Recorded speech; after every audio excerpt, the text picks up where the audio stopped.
انہوں نے پوچھا ریٹائرڈ افسران نے کہا دیکھیں نہیں ملک اتنا اچھا چل رہا تھا اور آپ نے نکال دیا, اب تو ایکسپورٹس بھی اوپر جا رہی تھیں اور جی دیکھیں جی ریمیٹنس بھی آ رہا تھا. تو انہوں نے کہا کہ ہولڈ آن, کوئی ملک اچھا نہیں چل رہا تھا, معیشت تباہ ہو چکی ہے, ہمارے جو فارن ریزروز ہیں وہ 11 ارب ڈالر سے نیچے ہیں, اور وہ بھی اس میں بھی 4 ارب ڈالر چین کے پڑے ہیں, 3 ارب ڈالر سعودیہ کے پڑے ہیں, 3 ارب ڈالر یو اے ای کے پڑے ہیں, اور 1 ارب ڈالر قطر کا رکھوایا ہوا ہے ڈپازٹ, جو کہ ہم اصل میں یوز نہیں کر سکتے, یہ ان کے پیسے ہیں.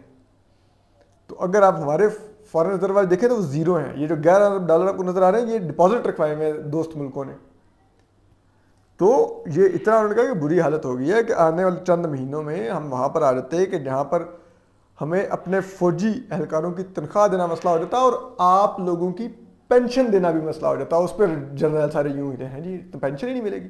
تو انہوں نے کہا ہاں آپ لوگوں کی پینشن نہ ملتی پھر آپ لوگ کہاں پر جاتے, کیونکہ سٹارٹ یہیں سے ہوتا ہے کہ پہلے آپ لوگوں کی پینشن بند کی جاتی, اس کے بعد جو ڈیوٹی پر جو حاضر سروس فوجی اہلکار ہیں ان کی تنخواہ کے بارے میں کچھ سوچا جاتا ہے. تو آپ لوگ سوچ لیں.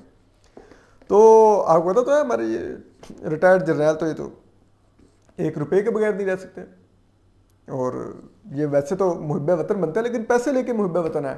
یہ میں اور آپ جو ان سے ہم کوئی پلاٹ ڈی ایچ اے میں کوئی بھاول پور اور اکاڑا اور ادھر ادھر کوئی زرعی رقبے نہیں لیتے, کوئی فارم ہاؤسز نہیں لیتے کہ ہم لوگ اس ملک سے محبت کریں, اس ملک سے محبت کا معاوضہ نہیں لیتے ہم. یہ تو سالے اتنے مربے اور رقبے اور پلاٹ لے کے یہ محب وطن بنے ہوئے ہیں. یہ ریٹائرڈ جرنیل ہماری اسکرینوں پر بیٹھ کے ہم پہ ہمارے سسٹم کے اوپر منہ کھولتے ہیں. تو وہ پھر اس کے بعد جو اگلا اسٹیپ ہوا وہ اس سے بھی دلچسپ ہوا. ذرائع بتاتے ہیں کہ تقریباً 10 جرنیلوں کو کچھ کنوے کیا گیا کہ جی آپ کی پینشن نہیں آئے گی. انہوں نے جب ادھر ادھر ہاتھ پیر مارے تو ان کے ہاتھ پیر پھول گئے کہ ہاں پینشن نہیں آئے گی. تو پھر ان کو بتایا گیا کہ اپنی حرکتیں ٹھیک کریں, پھر ان کی پینشن تو بحال ہوگی تو اور اس مہینے ان کو مل بھی جائے گی وہ پینشن. لیکن سب کو میسج مل گیا کہ کیا ہو سکتا ہے کہ اگر ہم اپنے ادارے کی ایکس ادارے فوج کی اور آرمی چیف کی پالیسی کو ڈیفائی کرتے رہیں گے, کیونکہ آرمی چیف از آل ان آل, وہ ان کی ایک دستخط سے کسی کے پرکس اینڈ پریویلیجز واپس بھی ہو سکتے ہیں. جس افسر کو وہ چاہیں وداؤٹ اینی انکوائری ایک سگنیچر سے ڈسمس کر سکتے ہیں, جس کو چاہیں ریٹائرڈ کو بھی بحال کر کے کورٹ مارشل کر کے جیل میں ڈال سکتے ہیں. تو اس لیے سب کو پتہ ہے اپنی کیا ہے وہاں پہ, تو اس لیے وہ سارے پھر اچھے بچے بن گئے. اس کے بعد آپ دیکھیے اب ٹویٹر پہ سب باتیں کر رہے ہیں کہ نہیں سب سے پہلے پاکستان سیاسی جماعتیں نہیں ہوتی, عمران خان صاحب کو پاکستان کا سوچنا چاہیے, اگر کچھ ہو گیا ہے تو چپ کر دیں چھوڑ دیں, یہ وہ فلان. سارے جرنیلوں کی آپ پڑھیے ٹویٹس سب کے, اعجاز مان کے جا کے ٹویٹس پڑھیے, غلام مصطفیٰ کے ٹویٹس پڑھیے, دوسرے بڑے اچھے ٹویٹس آپ کو, بڑے اچھے بچے. اور اس سے پہلے آپ دیکھیے جب نو کانفیڈنس آئی ہوئی تھی تو یہ غداری اور یہ اور وہ, ان کو جیلوں میں ڈالو, یہ چور نکالیں گے عمران خان کو, یہ فلاں ہیں, یہ ٹینگے. اب اچھے بچے یہ وہ. اب کہا جا رہا ہے, کچھ ذرائع بتا رہے ہیں کہ وہ کلیریکل ایرر تھا اور وہ کوئی سسٹم کی مسٹیک تھی کہ وہ جنرلوں کی پینشن رک رہی تھی. تو اب سارے جنرل ایک اچھے بچے ہیں اور وہ اچھے بچوں کی طرح ہی زندہ رہیں گے. اس سے اب آگے آ جائیں, جو اگلی ایک دلچسپ خبر ہے وہ ہے ایکس سروس مین ایسوسی ایشن جو ہے فوجی افسران کی جو ریٹائرڈ ہو جاتے ہیں. اب وہ اس میں یہ تمام جو جرنیل اور دوسرے ریٹائرڈ فوجی ہوتے ہیں جو کہ سارا وقت بیٹھ کے نظام کو, جمہوریت کو گالیاں دیتے ہیں, ٹھیک ہے, اور خود بیٹھ کے پلاٹوں کے سودے کر رہے ہوتے ہیں, ہاؤسنگ سوسائٹیوں میں سے پیسے نکال رہے ہوتے ہیں, لگا رہے ہوتے ہیں, یہ ساری گیمیں کھیل رہے ہوتے ہیں سارا وقت. تو اس کے ایک اسپوکس مین ہیں عادل فاروق راجہ, میجر ہیں, ریٹائرڈ. یہ سارا وقت دھمکیاں صحافیوں کو, ٹویٹر پہ گالیاں, بلوچوں کو دھمکیاں, کریمہ بلوچ کی شہادت کا جشن منا رہے تھے. ہم صحافیوں پر حملے ہوتے تھے تو کہتے تھے یہ اسائلم لینے کے لیے کر رہا ہے, یہ بھگوڑا ہے, یہ جھوٹ بول رہا ہے, اس پر حملہ ہوا ہی نہیں. حامد میر صاحب کو گالم گلوچ، ابصار عالم صاحب کو گالم گلوچ، اور یہ اور وہ سب کچھ ان کا یہی کام ہوتا تھا سارا، اور دھمکیاں، اور خود کو ہر وقت محب وطن ثابت کرنا، یہ ٹویٹیں کرنا میں 3 نسلیں میری فوج میں ہیں اور ہم اس ملک کے سب سے زیادہ لائلسٹ ہیں اور ہم اس ملک کا اصل محب وطن ہیں، باقی سارے چور ہیں، یہ بلڈی سویلین، یہ وہ فلان. اب وہ کل دن کو مسٹیریسلی لاپتہ ہو گئے، ان کے لاپتہ ہونے کا شور مچ گیا. رات کو ان کے گھر کوئی، ان کی والدہ کے گھر کچھ لوگ بھی گئے، شور مچا رہا. ان کی اہلیہ نے UK سے ٹویٹس بھی شروع کر دیے جو ہمیں کہتے تھے کہ میرے پر حملے کے اگلے دن انہوں نے ٹویٹ کیا کہ یہ اسد طور اسائلم لینے کے لیے اسے جھوٹا ڈرامہ کیا اور ہمدردی سمیٹنے کے لیے اور پبلسٹی کے لیے، اور کوئی اس پر حملہ نہیں ہوا. انہوں نے میرے بارے میں ٹویٹ کیا تھا 25 مئی کی رات 11 بجے مجھ پر حملہ ہوا تھا، اگلے دن صبح 10 بجے 26 مئی کی صبح 10 بجے انہوں نے ٹویٹ کیا تھا، یعنی کہ میرے پر حملے کے 11 گھنٹے کے بعد انہوں نے نتیجہ نکال لیا تھا کہ اسد علی طور اسائلم لینے کے لیے ملک سے بھاگ رہا ہے اور اس نے اسائلم لینے کے لیے ڈرامہ کروایا. یہ فورجری کیا، انہوں نے فورجری کا ورڈ یوز کیا میرے پر اٹیک میں، اور یہ اور وہ. تو اب ہوا کیا،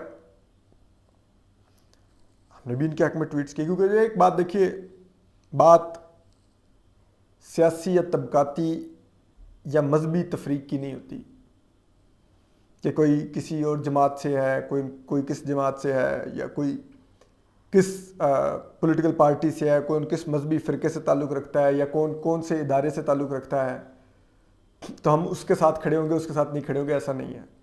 یہ ہم سب لوگوں کو، پاکستانیوں کو ایک کلیئرٹی سے سیکھنا ہوگا کہ کسی بھی سیاسی جماعت کا ہوگا، کسی بھی ادارے سے تعلق رکھتا ہوگا، کسی بھی فقے سے تعلق رکھتا ہوگا، اگر اس پر حملہ کیا جائے گا یا اس کو جبری طور پر گمشدہ کیا جائے گا یا خدا نہ خواستہ اس کی جان لی جائے گی یا اس کے اوپر کوئی جھوٹا مقدمہ قائم کیا جائے گا، چاہے وہ بلوچ ہمارا بھائی ہو، چاہے وہ ہمارا پختون بھائی ہو، چاہے ہمارا سندھی بھائی ہو، چاہے ہمارا پنجابی بھائی ہو، چاہے ہمارا اردو سپیکنگ بھائی ہو، چاہے ہمارا ہندکو بھائی ہو، چاہے ہمارا ہزارہ وال بھائی ہو، چاہے ہمارا کشمیری بھائی ہو، چاہے ہمارا گلگت بلتستان کا بھائی بہن ہو، ہم لوگ اس کے ساتھ کھڑے ہوں گے. یہ ہمارا اصولی موقف ہے. تو میں نے رات کو ہی سوچا تھا کہ آج میں میجر صاحب کے لیے وی لاگ میں بات کروں گا اور ان سے ہمدردی کا اظہار کروں گا، ان کی فیملی سے ہمدردی کا اظہار کروں گا اور اداروں سے مطالبہ کروں گا کہ میجر عادل صاحب کو چھوڑا جائے. یہ مت کریں پالیسی، ٹھیک ہے وہ اگر ادارے کی پالیسی سے اختلاف کر رہے ہیں، PTI کے حق میں مہم چلا رہے ہیں، آپ ان کو چھوڑیں. بے شک کہ ہم پر انہوں نے جو مرضی الزام لگائے تھے، ہماری ذات کوئی میٹر نہیں کرتی. ہم صحافی، ہم کل بھی صحافت کر رہے تھے، انہوں نے کہا تھا کہ میں اسائلم کے لیے باہر جا رہا ہوں. آج 11 ماہ ہو گئے ہیں، نہ میں بیرون ملک گیا، نہ میں نے اسائلم لیا، اور نہ میں نے جرنلزم کا پروفیشن چھوڑا. وہی کر رہا ہوں، اور میری نہ ہی جرنلزم کا جو میرا ایک اینگل آف رپورٹنگ ہے، نہ میں نے اس کو چینج کیا کہ میرا کچھ سافٹ ویئر اپڈیٹ ہو گیا. لیکن اب آج جو انکشاف ہوا ہے وہ یہ ہے کہ میجر صاحب نے اپنی بیوی بچے جو بیرون ملک شہری بھی ہیں، رہتے بھی برطانیہ میں ہیں، ان کو بھی نہیں بتایا. اتنی خاموشی سے ملک سے بھاگے کہ اب وہ برطانیہ پہنچ گئے. کہتے وہ ہمیں تھے کہ ہم اسائلم سیکر اور ملک سے بھاگتے ہیں، وہ خود چلے گئے. ان کے گھر رات کو جس طرح سے لوگ آئے، جس کی ویڈیو موجود ہے، تو اس کا مطلب ہے ان کے خلاف کوئی چل تو رہی تھی کوئی چیز. لیکن میجر صاحب اگر آپ بے گناہ تھے تو آپ ملک سے کیوں بھاگے؟ ہم تو نہیں بھاگے، ہم اس ملک میں رہے. تو یہ بڑا افسوسناک ہے، لیکن چلیے ہم یہ سمجھتے ہیں کہ اس تو ان کی لائف کو کوئی جینوئن تھریٹ ہو تو وہ ملک سے بھاگ گئے. لیکن یہ بات اب سب کو سوچنی اور سمجھنی چاہیے کہ آپ جب دوسروں کے زخموں پر نمک چھڑکتے ہیں، اب وہ جو ارشد شریف اور وہ معید پیر زادہ انگوٹھے والا، اب یہ لوگ، ابصار عالم صاحب کو گولی لگی تو یہ فنی ٹویٹس کر رہے تھے کہ گولی کا سراغ ہی نظر نہیں آ رہا، مزاحیہ ویڈیوز ٹویٹ کر رہے تھے ان کے خلاف. ایک وکٹم کے خلاف یہ لوگ اس غلاظت کے لیول پر جا کے گرے. میرے پر بھی حملہ ہوا تب بھی یہ یہی کر رہے تھے. آج یہ میجر عادل راجہ کے لیے بول رہے تھے. اس سے اندازہ لگائیے کہ یہ لوگ کسی پرنسپل کے تحت نہیں میجر عادل راجہ کے ساتھ کھڑے ہوئے تھے کہ ایک انسانی حقوق کا مسئلہ، ایک شخص کو غیر قانونی طور پر اغوا کیا گیا، جو کہ وہ اغوا بھی جھوٹا نکلا. لیکن یہ اس لیے نہیں کھڑے ہوئے تھے، یہ کھڑے ہوئے تھے کس لیے کہ اس وقت یہ پارٹی ہیں PTI کے ساتھ مل کے، PTI کے کارکن ہیں یہ لوگ، دوسری جماعتوں کے خلاف. تو جن لوگوں کی یہ حیثیت ہو, آپ سیاسی جماعتوں کے کارکن ہوں, تو پھر پیچھے بچتا کیا ہے؟ تو بہرحال آپ دیکھیے اس میں ہم سب کے لیے سبق ہے, ہم سب کو سیکھنے کی ضرورت ہے. اور میں اب بھی سمجھتا ہوں کہ اگر میجر عادل راجہ کے خلاف کوئی انکوائری ہو رہی ہے, کوئی کچھ ہے, تو اس کو ریکارڈ پر لایا جائے, ان کی فیملی کو یوں جا کے ہراساں مت کیا جائے, ان کی والدہ کو.